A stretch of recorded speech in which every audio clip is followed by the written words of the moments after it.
Hello, hello out there. I think y'all are able to see us. We are live. So, happy Black History Month. We've been hitting the pavement hard with a ton of events, a ton of things happening to celebrate this month, as well as really advocate for the different campaigns and issues that we care about. And so tonight is no different. We are here talking about expanding natural hair protections in the workplace. Y'all might remember we did this last year. We got the legislation through the unicameral. There was a veto, and we're back again. Can't get rid of us that easy. And so tonight we're going to really talk about and use this 45 minutes to just have the conversation. A lot of folks may have seen the bill. They may have seen our viral national news stories, right? But they're not really clear on what does this legislation do? What is the point, and how is it affecting Nebraskans? And so that's what we are going to talk about tonight. I am Ashley. I am the director and co-founder of IB Black Girl, a collective that actively works to create space for Black women, femmes, and girls to access our full potential. We do that through a number of ways. The one that aligns to tonight that I will make sure that I uplift is our Take Action portfolio. And so we are really looking at advocating for issues and opportunities that disproportionately affect Black women, femmes, and girls. And if you center us in those issues, you will see ripple effects for everyone. So you may have seen that we had a maternal health roundtable. Is it earlier this week? I feel like the days are going so quickly. We are doing this tonight. And so really engage in our Take Action work. It's about uplifting voices, uplifting folks that are centered in the conversations and making sure that you all and us co-create the solutions and where we go from here. So we are going to dive into our roundtable. We have four amazing women that will be talking to you about expanding natural hair protections in the workplace, and then we're going to get into some dialogue. So up first, we have Dr. Wendy Greene. Sorry, y'all, just parenting while we're working, right? So we have Dr. Wendy Greene, and she is so amazing. I'm so excited that Nebraska gets to witness her brilliance and hear from her. So she is the daughter of an American civil rights activist. Professor Doris Wendy Greene is a trailblazing U.S. anti-discrimination law scholar, teacher, and advocate who has devoted her professional life's work to advancing racial, color, and gender equity in the workplaces and beyond. I told y'all we come in with the smoke all month on our roundtables, like nothing but heavy hitters, y'all. Professor Greene's legal scholarship and public advocacy, which illuminate how constructions of identity inform and constrain anti-discrimination law, have generated civil rights protections for victims of discrimination throughout the United States and globally. A visionary, she is the architect of two legal constructs recognized within anti-discrimination law theory and praxis. Miss Misperception of discrimination, sorry, I gotta look at my other screen for my notes, and grooming codes discrimination. Through her award-winning publications and activism in these areas, Professor Greene crafted the legal blueprint for the historic civil rights legislation known as the Crown Acts. Yes, we got Dr. Greene here. I told you we are coming. While also shaping the enforcement stance of the Equal Employment Opportunity Commission, also known as EEOC, federal courts, administrative law judges, and civil and human rights organizations, and groundbreaking civil rights matter. So again, we have the person that is behind all of the amazing legislation that you are seeing sweeping across the United States. And I am excited to introduce her to our Nebraska community to really talk about her research, the premise behind the work that she is doing, and really just drop some knowledge on y'all. So Dr. Greene, the stage is yours. Okay, well, thank you so much, Ashley, and thank you, Ivy Black Girl, for having me this evening, and again for your steadfast support and advancement of this really critical legislation, as you mentioned that. And you know, this kind of legislation is something that is really the result of my professional life's work as a legal academic. And so, as Ashley mentioned, I coined a term called grooming codes discrimination, and that particular term really describes the ways in which grooming and appearance regulations in our workplaces and schools, as well as public accommodations, even in the housing context, really engender inequity and discrimination on the basis of protected classifications like race, religion, age, disability, for example, and as a result, infringe upon our civil rights to be free from these forms of discrimination. So nearly 20 years ago, as a law student, I set out to publish legal scholarship with the aim of correcting what I considered to be a legal wrong that was perpetuating racial injustice under our federal civil rights laws. So for nearly 40 years, federal courts have promulgated what I call a hair-splitting legal distinction in civil rights cases, challenging workplace bans against afros, braids, twists, and locks as race discrimination and violation of our federal civil rights laws, namely Title VII of the 1964 Civil Rights Act. So Title VII prohibits workplace discrimination on the basis of race, and several federal courts have declared that Title VII only protects against racial discrimination when it is animated by immutable characteristics. And so applying this immutability doctrine, and basically what they were saying is about immutable characteristics, those characteristics that you're born with or things that you cannot change, or presumably a characteristic that only African descendants can possess, and which there is none. And this is why I call this immutability doctrine a legal fiction. So applying this legal fiction known as the immutability doctrine, federal courts have concluded that employers who discriminate against Black workers for wearing afros engage in unlawful race discrimination because they perceive afros as immutable, biological, fixed characteristics of Blackness. However, if the same employee is discriminated against when she locks, braids, or twists her afro and discrimination results, then magically is no longer about race. And that particular individual is no longer protected against race discrimination under our federal civil rights laws. And so this hair-splitting legal distinction is one that I really aim to correct in my legal publications, in my public advocacy, and engagement.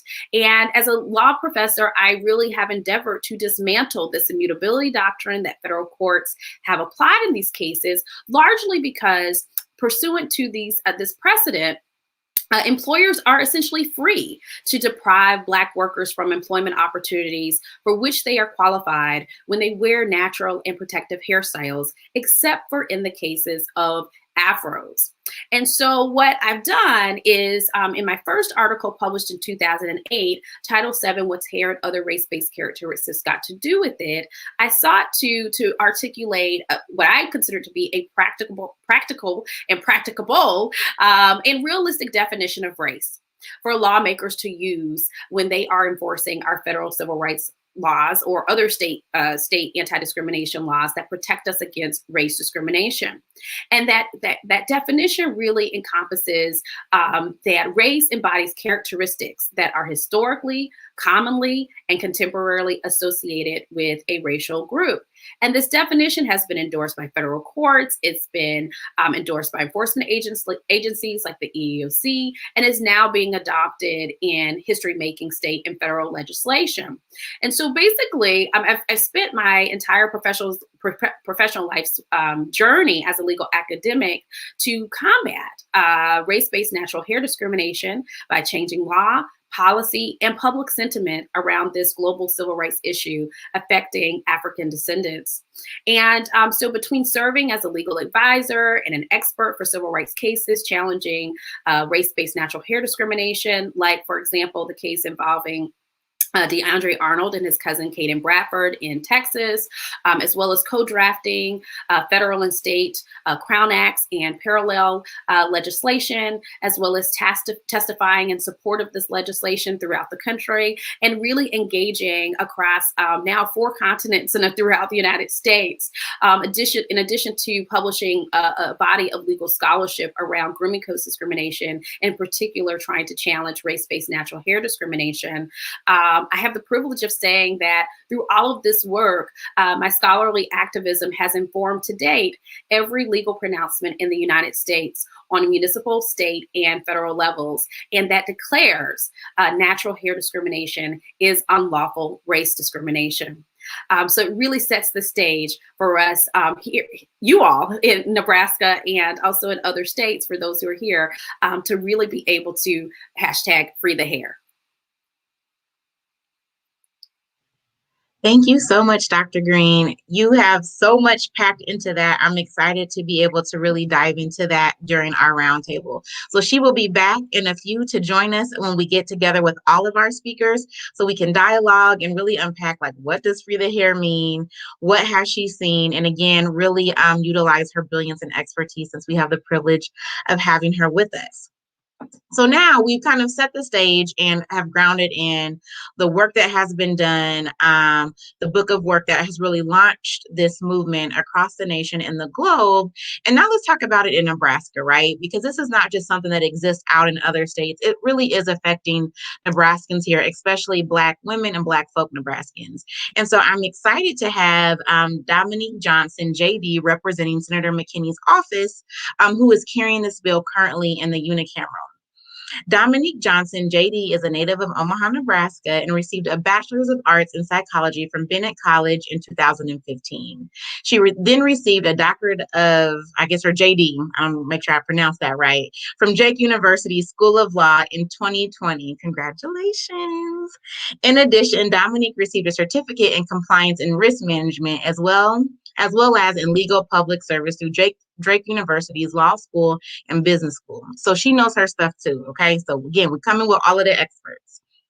Dominique utilizes her leadership experience in education to serve as a conduit to connect individuals and organizations to tools and resources. She is currently a corporate specialist for Fraser Stryker, PC LLO, where she works in corporate affairs and legal assistance. She also serves as a legislative aide in the Nebraska legislature under Senator McKinney, serving Nebraska's 11th district. And congratulations to Senator McKinney for winning this election and now being in the unicameral. Prior to working in the legal arena, Dominique enjoyed serving as a program coordinator for internships and fellowships at the Congressional Black Caucus Foundation, Inc. There, she managed 2 programs with over 90 individuals annually while maintaining stakeholder relationships, addressing donor interests, and helping Black college students attain opportunities at Capitol Hill. So I am super excited to bring Dominique on screen. Hey, Dominique, I'm going to pass it over to you. And Dominique is really going to set the stage of, like, why was this important for y'all's office, Senator McKinney's cabinet office, to carry this bill? What are y'all hoping to achieve and what are you hoping to see? And then we will, I will come back and then we'll go to our next panelist. Thank you, first of all, for that amazing introduction. You used the word expert, which is really dangerous to use nowadays, but I appreciate that so much. First of all, the first thing that Senator McKinney loves to acknowledge is that the disparate treatment of individuals based on race and gender is a reality that is deeply embedded, not only in the history of the United States, but in the history of Nebraska. And so what we also know, pursuant to this bill, is that racial and gender discrimination affects Black women and Black folk uniquely due to the intersections of race and gender, which is where the hair comes in. This is not because Black women are a homogenous group, as in we're not all the same, but because Black women have a unique history that lends inferences when juxtaposed to other races and genders, right? So we're Black, but we have other things that affect us other than Black men because they are still male, even though they're Black. Even though white women are women, they're still white. You see what I'm saying? So we're positioned a little bit differently, and the way that laws affect us are a little bit different, as well as the way that we're able to recover upon those laws. I have to look at my notes as well. So when we're thinking about like hair and discrimination, this bill was really important to our office because it acknowledges the different ways in which we're impacted under the law. There is no recovery for discrimination for hair specifically, right? You can have a point to recover if you're discriminated as a Black person, but not specifically as a Black woman. 1 second.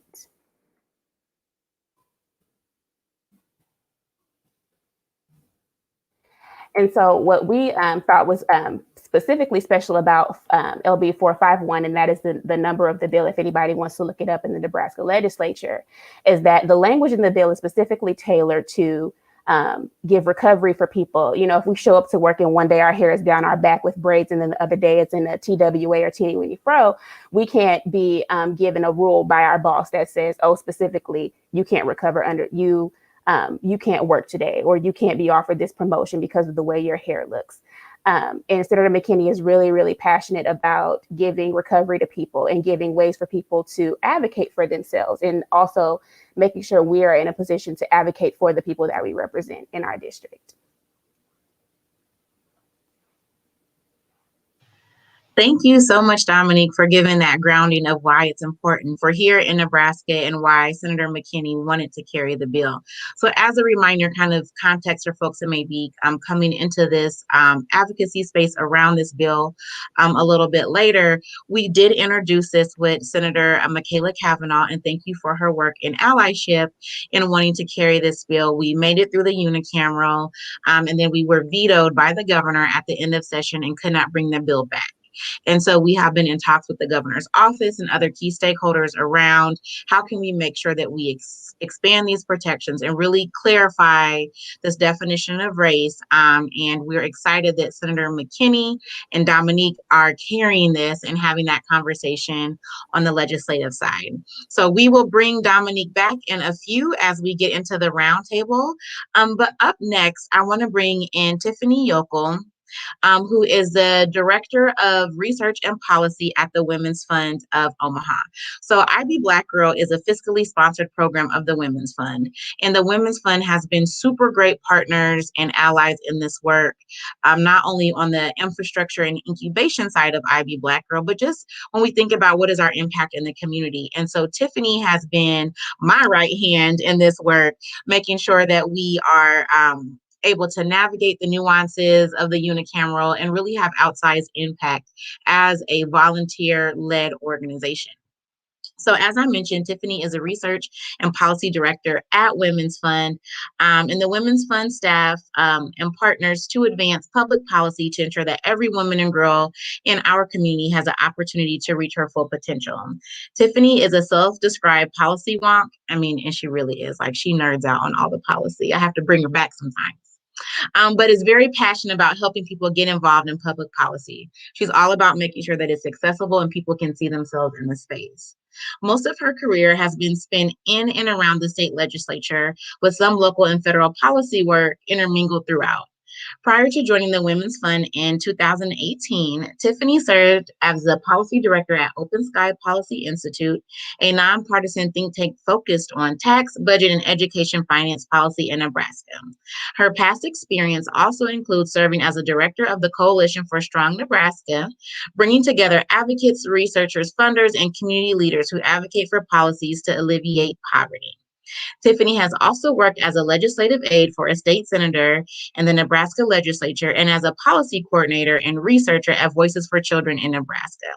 She has an undergraduate degree in political science and justice and peace studies, as well as her master's in international relations from Creighton University. So I'm excited to bring my friend on camera and for you to really talk about the role of Women's Fund in this legislation and just advocacy in general, and what does it mean to be allies within this work.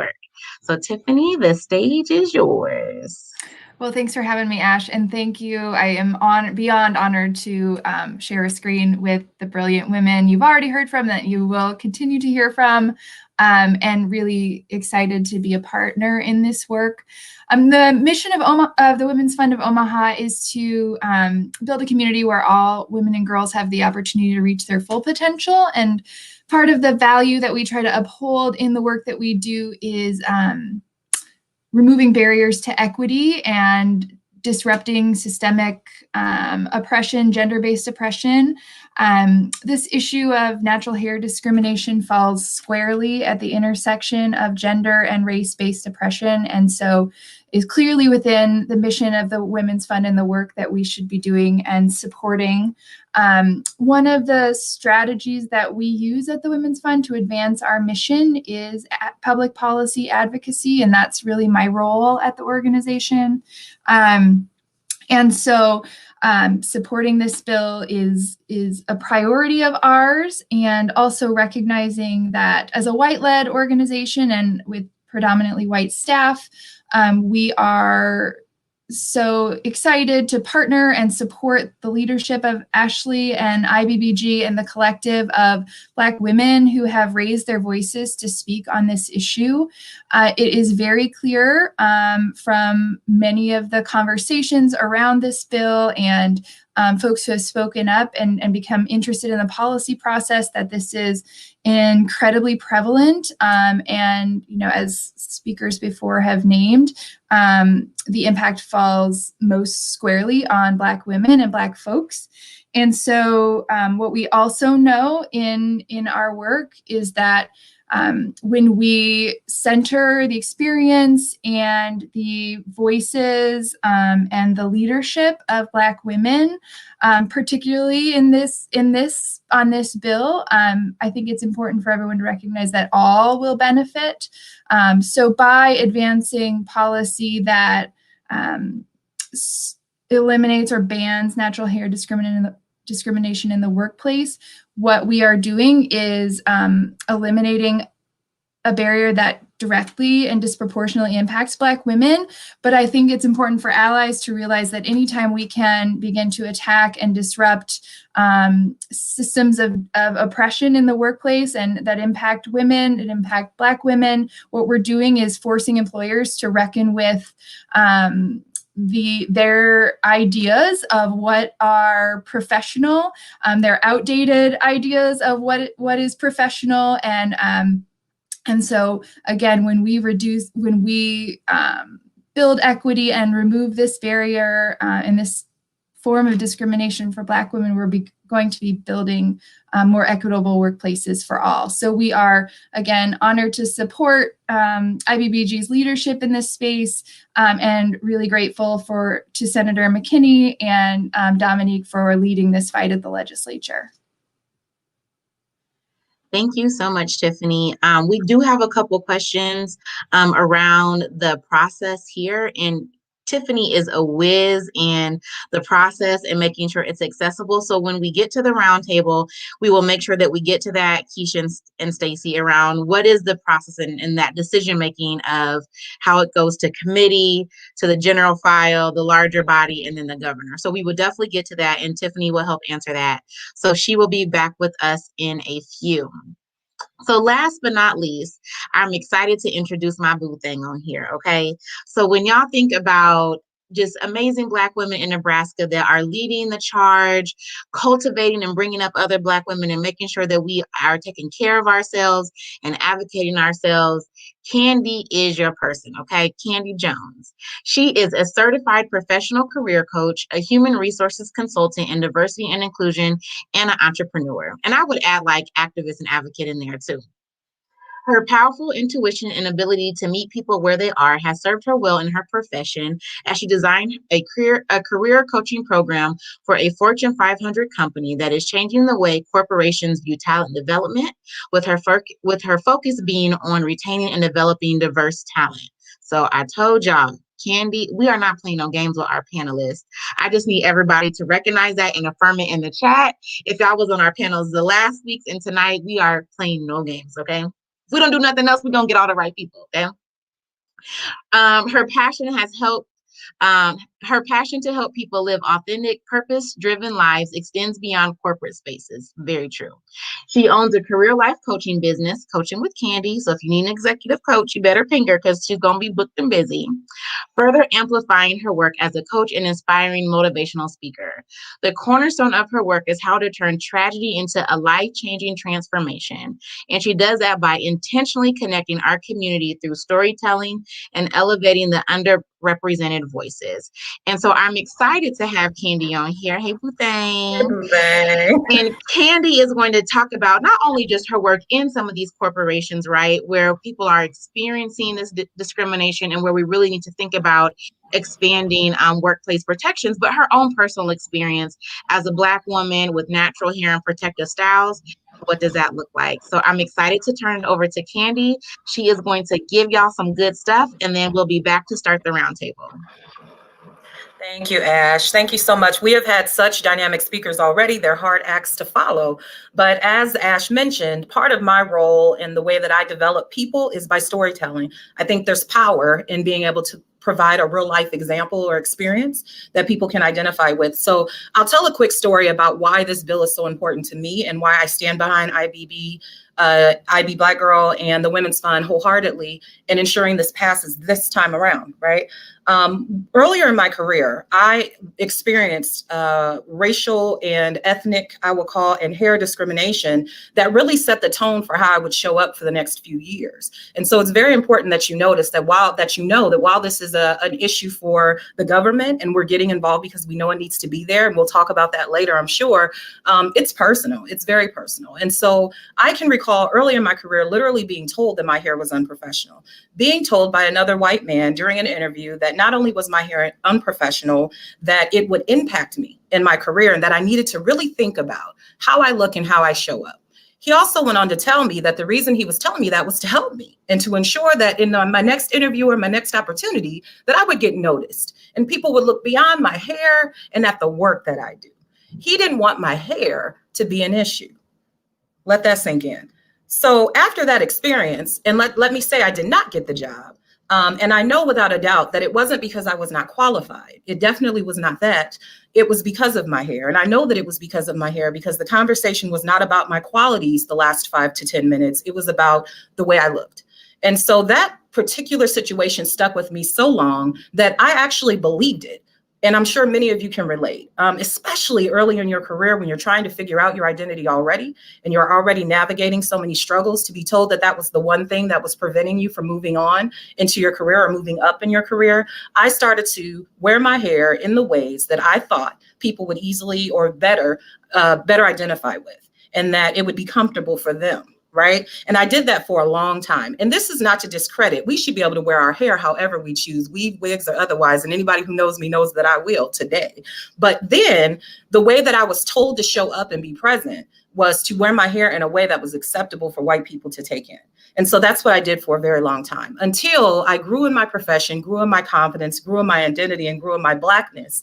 I recognized that that wasn't the way. In fact, what that man did was manipulate me to an extent to think that his ideology was for my benefit, when really it was truly the discrimination that we're fighting against today. So I tell that story to tell you that this is very real. And the confidence that I have now to be able to wear my hair and show up however I wish is the confidence we're going to ensure every Black femme, women, girl, and child will have as they walk in any door that they belong in. So I am super excited to talk about this bill, super excited to share a little bit more about our individual and collective experiences about why this is important. And I'm very grateful for IB Black Girl for giving us this platform to do this. So thank you for having us. Thank you so much, Candy. Okay, so y'all, we're going to get into these questions. You know, I be feeling like a pro navigating StreamYard and what it looks like. I feel like you're just getting all the visuals tonight. So before we get into some of the questions from the chat, I want to, and I have some good questions for you, Candy, too. You just ping so much. You're such an amazing speaker. I want to start out with what we titled it called Free the Hair. So you'll hear a lot of folks talking about the Crown Act, what Dr. Greene said around Free the Hair, but that's really coming from the movement that she is building. And so, Dr. Greene, if you could maybe start out and talk about what does the name Free the Hair mean? What does that look like for you? And what was the intent behind it? Oh, hold on. I think you're muted. I am. Thank you. Okay, so Free the Hair, if you couldn't tell, thank you for that. Because I was going to keep going. And you know I can go, Ashley, for on a red page. But Free the Hair, if you couldn't tell, is really a combination or organic combination of the scholarship, the scholarly activism around race-based natural hair discrimination. And I just really wanted to also point out that it's not simply about racial discrimination, but it is discrimination at the intersection, right, of race, color, religion, sometimes class, even, and gender. And so Free the Hair really is a movement that came about because of all of the research and the public engagement and public activism that I had been doing on this issue. And ultimately, it increases public awareness around the systematic and global discrimination that African descendants uniquely suffer because of our natural hair texture and hairstyles, really dating back to eras of racial slavery and apartheid, not only in this country, but around the world. And the ultimate goal of the hashtag Free the Hair movement is to secure not only legal and social and policy change, but I think really critically, personal change, so that African descendants around the world can freely rock our natural hair or freely wear our hair according to our personal needs and desires. And a part of that, especially what Candy was really talking about, is what I call sort of like the four R's, if you will. And this is what this legislation does too, is it raises public awareness around this issue. It really helps us to really reflect on our biases, our stereotypes, and the stigmas that may be associated with natural hairstyles, or alternatively, the privileging that we may afford to straighten hairstyles or to wavy or less kinky or coily hair textures and hairstyles. And also, hopefully, if we are being critical and introspective about those biases and stereotypes that might be developed oftentimes before we're even conscious of it, that ultimately it can lead to reformation or reform. And the reforming of our mindsets and our behaviors that flow from those mindsets, and ultimately into policies and practices and norms in our workplaces, in our schools, and in broader society. And then finally, with this legislation and other types of legal reforms, is to bring about what I call redress. It actually will provide, finally, a legal recourse for individuals who are being discriminated against on the basis of their natural hairstyles when it is a form of race discrimination. And even more broadly, to Candy's point, or I'm sorry, to Tiffany's point earlier, is that it's not only about race-based natural hair discrimination, but when we have this very this definition of race that encompasses, characteristics that are associated with race, characteristics that are fundamental to our racial and ethnic identities, then this helps everyone. Everyone will be protected against discrimination on the basis of characteristics that are associated with their racial or ethnic identity, or characteristics or policies or practices that infringe upon the expression of our racial and ethnic identities. And so it's not just limited to African descendants. And so I really want to make that very clear, that this is not, special treatment for African descendants. This is equal treatment for everyone under our civil rights laws. Thank you so much, Dr. Greene. Listen, I'm fangirling. I could just sit and listen to y'all. I don't know if y'all can still see the comments, but I just want you to know everyone is like, yes, yes, yes, yes in the chat. So to piggyback off of that, Candy, I want to go back to something that you said. I'm sorry, this is off script. You know how I do. But I've been in the upcoming days to organizing around this and helping people, decide how will you advocate for this. So your testimony at the legislature, will you put public comments? I have gotten a lot of folks that want to talk about how that it's really centering like relaxers and chemicals on your hair, right? Like how bad it is for your hair. But I also know in 2005, I had the meanest roller wrap down south with a perm, and my hair was the healthiest it's ever been. And you talked about that, about wigs, relaxers, curls, natural coils. And so can you go back to what does power and choice look like in our hair, and how it's really about some of the things you named around standing in your Blackness and your identity when you do wear your natural hair in a way and it's seen as unprofessional? Absolutely. I think Dr. Greene really kind of hit a lot of this, but where I was going with it, and what I really want people to understand is that, again, we should be able to show up however we choose and be treated the same as anyone else. I think the problem, however, is that when we wear our natural hair and when we show a different side of us that, for the lack of better terms, people assume is ethnic, and I don't even know if that's the word I want to use, but we know that that's what people say towards us. it makes people uncomfortable, right? And that's oppression all day long. Anything that we do that's uncomfortable for other people, mainly white men in these power structures, are things that they would like to eliminate. And so by showing up with an ethnic style, with braids, with natural hair, it's perceived almost as a challenge, I think, because it makes people think that you're trying to show up as someone different than what they expect you to be. And I really do believe that is the point, because what else could it be? So I think where people have gotten comfortable is by identifying with long weaves or long hair. Again, I will be completely candid that when I went through my struggle of trying to identify and what that man told me, I thought that I only could wear long straight weaves because I thought that was the only way. And unfortunately, it did help a lot in certain situations. But then I realized that that doesn't necessarily, equal who I am, nor does it say who I am, nor does it matter, right? My hair yesterday and my hair today is gonna bring the same mouth and the same comments and the same intelligence, right? It's the same thing. Yet we've been made to feel like by showing up authentically, somehow we're not equal to. And so I think we need to really pay attention to that and not make it about the weaves, the wigs, the this and the that, but it's more about being able to show up however we choose, wherever we choose, and not to be discriminated against for it.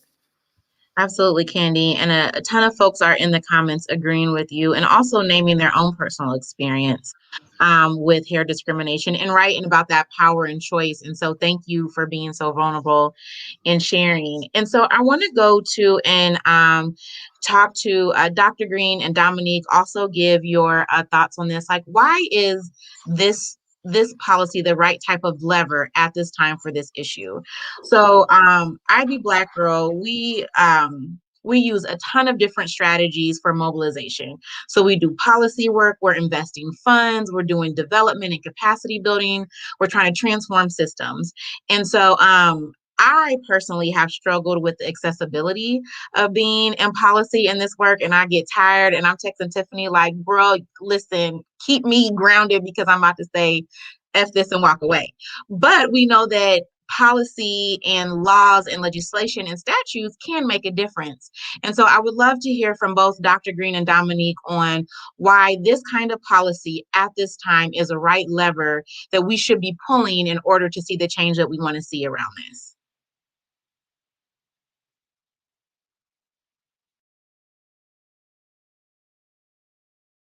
I can go. Well, you guys can hear me, right? I think that's like the phrase for all Zoom calls these days, so I'm so sorry. But well, I would first off like to say that I just believe that it's always the right time to do the right thing. I believe that the last time that this hair bill was introduced was the right time for it to come through. One of the main reasons why is that it's high time that people recognize that I know Ivy Black Girl represents Black women, but our discrimination does not exist in the vacuum, as I briefly mentioned before, right? We are positioned very differently, and we experience race and gender discrimination very differently than other people. And one of the many ways that this happens is with our hair. And I will just piggyback on what Candy said. You should feel empowered to show up in any way that you want to show up. Shout out to Octavia Spencer, who keeps my sew-ins on fleek. But if I want to show up with a wash and go one day and a sew in another day, I should be able to do that. And I shouldn't be met in the workplace with, oh my God, I hardly recognize you. Or, oh my God, did you cut your hair? So first of all, it's educational. And two, with the shifts and just the state of affairs with, everything that's been happening during the pandemic, I think that the light that can be shined on it now is extremely important and extremely helpful. One of the things that I'll highlight, I don't have the bill draft in front of me, was that Dr. Greene was extremely intentional with the wording that she used in the bill. And like she mentioned before, it is all inclusive. While we're always here advocating on behalf of Black women and Black girls, the language is inclusive. And it acknowledges that hair is an expression of many things. It's an expression of race. African Americans, we are typically our characteristics. We have kinky hair. It could be that. It could be an expression of our religion. It could be an expression of the culture that we were raised in. And it acknowledges all of that. It even goes a step further to acknowledge that if there is a bona fide reason for why a rule needs to be made against hair, it has to be backed up by evidence in good faith. right? So if it says, oh, and I'm coming from the lens, so for instance, if someone works in a food processing plant, there could be a bona fide reason for why hair has to be dictated or rules have to be made around hair.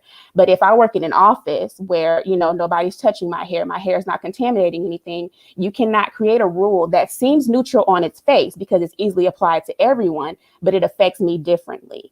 And I think that is exactly why policies like this are in place, because it gives people space and it gives people action items under recovery and a way to recover. It gives people language to say, hey, this is what happened to me. And it doesn't necessarily qualify under race discrimination, and it doesn't necessarily qualify under gender discrimination. It is this unique avenue under which I think I'm being treated differently. And it gives language to be able to express that. Thank you, Dr. Greene. Do you have anything to add to that? Just a little bit, but, you know, Dominique just explained it so beautifully in terms of what the legislation is intending to do and what it will do when passed. And, you know, one of the main things is that it's going to remove arbitrary barriers to employment opportunities for which people are qualified. And I look at this legislation and similar legislation as being very much pro-employer in the sense that it helps employers to focus on what's essential and will absolutely enhance the workplace. And that's our competencies, our qualifications, our brilliance, our intelligence, our skill sets that are flowing from our heads, rather than having the focus on how we adorn our heads. And this legislation is really critical towards that end. In terms of why now, well, it's been beyond time. You know, it is 2021, and for almost 4 centuries, it has been lawful, absolutely lawful in this country and other spaces to regulate and discriminate and subordinate on the basis of our natural hair textures. And more so, it has been the basis for our racial enslavement. It has been the basis for our racial exclusion and segregation in so many different spaces. And so if people are saying, you know, why now? It is beyond time. It should have been done. Frankly, you know, when we saw the Civil Rights Act of 1964 and other you know, parallel state anti-discrimination laws, you know, when we started to see that movement in terms of protecting against race discrimination.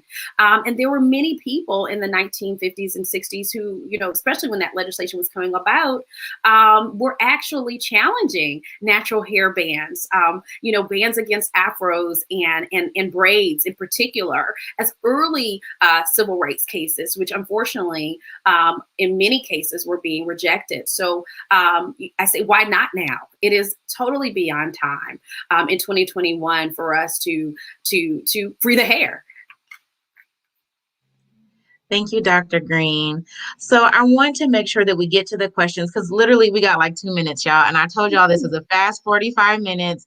And I am so thankful and appreciative of all the folks in the chat that are engaging, talking to each other, adding their perspectives. Like, this is why we do this, right? And I guess that is one silver lining of a pandemic, is that now we use technology more to connect.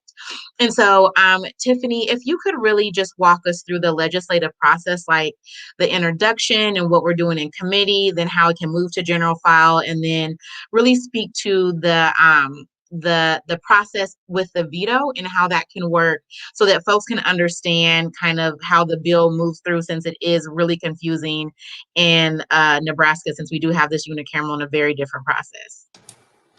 Sure, I'm happy to give a quick overview, and then I would make sure, Dominique, you know, you're living it every day. So if I say anything wrong or miss a step, please jump in and fill it out. So the bill has a hearing. The bill was introduced by Senator McKinney. It was assigned to the Business and Labor Committee. The Business and Labor Committee scheduled the hearing for this Monday, the 8th. At 9:30. You can watch it on NET, and I'm sure Ash will make all the links available on social and all the things. It'll go into the committee. It'll have a hearing. Folks can come in and present public comment in support, in opposition, and in neutral capacity. After that process, or after the hearing is held, the committee will convene and hopefully decide to advance the bill. Once it advances out of committee, the full legislature will debate it. They have to debate it 3 times. They have to pass it 3 times. and then it goes to the governor, at which point he can sign it, he can veto it, or he can take no action, and then within 5 days it becomes law. So as y'all remember, last year was weird because of COVID, and so what happened was they passed the bill through the legislature all 3 times, and then the legislature adjourned because they were done, and it went to the governor, and the governor vetoed after the legislature had adjourned. So that left no time for the bill to come back and give the legislature an opportunity to override a veto. It's called a pocket veto. So I don't know if Dominique, you'd like to add anything, or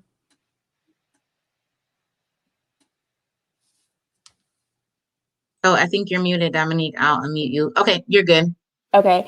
Nope, you got it all. I know someone in the comments just asked why 3 times, and that's the bill's process. I will also add that sometimes, depending on the conversation in the hearings, senators will agree to an amendment. So sometimes, it takes a while to get amendments back and then to get them back on the floor. And I think last legislation, they ran out of time. So just a couple of quick notes, and thank you both, Tiffany and Dominique, for that quick crash course. So as I said, in general, policy is not accessible, and that's a product of institutional racism, and that's a whole nother roundtable for another day. But we have worked with Women's Fund to really try to help simplify the process so folks can see where they see themselves in this process to advocate. And so if you visit our website or the Women's Fund website, there's information around how do you write a testimony letter? How do you write a position letter? There's a new way to put public comments onto bills that are now based in technology because of COVID. We have information about that.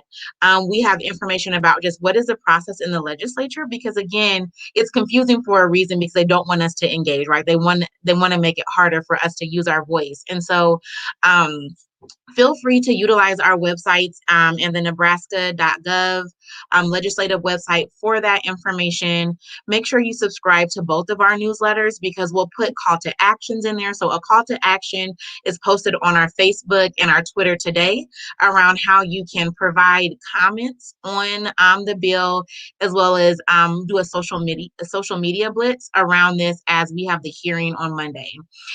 If folks feel comfortable with coming to the legislature to testify, there's information on our website. You can also submit or email us, and we can walk you through that in-person testimony.